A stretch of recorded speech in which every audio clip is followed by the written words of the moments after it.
me separé de Tiago para siempre. Pero no me pregunten, no quiero hablar. Pienso dormir todo el año, punto.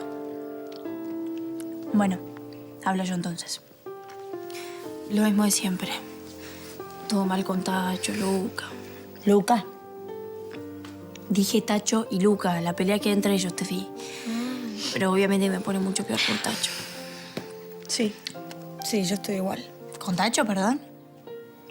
No, con Simón, pero prefiero no hablar tampoco. Chicas, no saben lo que me pasó. Y no lo van a saber porque no se los voy a contar, es un horror. Así que dormamos.